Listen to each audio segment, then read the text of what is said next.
సిరిసిల్లలో textile park ను సందర్శించారు జేఏసీ చైర్మన్ కోదండరాం. పార్క్ లో ఉన్న చిన్న పరిశ్రమలను పరిశీలించారు.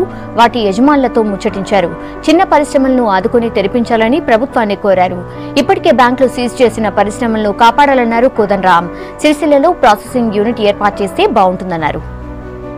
జాగ్రత్త పడి గవర్నమెంట్ ఈ ఉన్న యూనిట్లన్నీ సరిగ్గా నడవటానికి కావలసినటువంటి సహాయాన్ని కావలసిన సదుపాయాలను కనుక కల్పించినట్టు అయ్యేది ఉంటే మిగిలిన కంపెనీలు కూడా ఇక్కడికి వస్తాయి.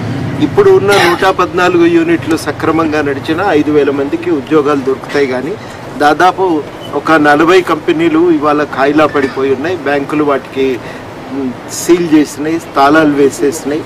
ఒక 2-3 నెలలు చూసి వాళ్ళు వేలం వేస్తారు ఆస్తి. ఆ వేలం వేసేటప్పుడు వాస్తవానికి ఏది ఆ అమ్మకం అనేది ఒక న్యాయబద్ధంగా జరగదని కుమ్మక్కైపోయి కొంతమంది ఆ ఆస్తులను తక్కువ ధర కొనుక్కొని వాళ్ళు దీన్ని విపరీతంగా లాభం సంపాదిస్తారు.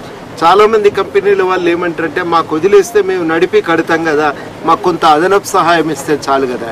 ఆ కొన్న వాళ్ళకి అదనపు సహాయం ఇస్తారు కానీ వీళ్ళకి మాత్రం అదనపు సహాయం ఎప్పుడు కూడా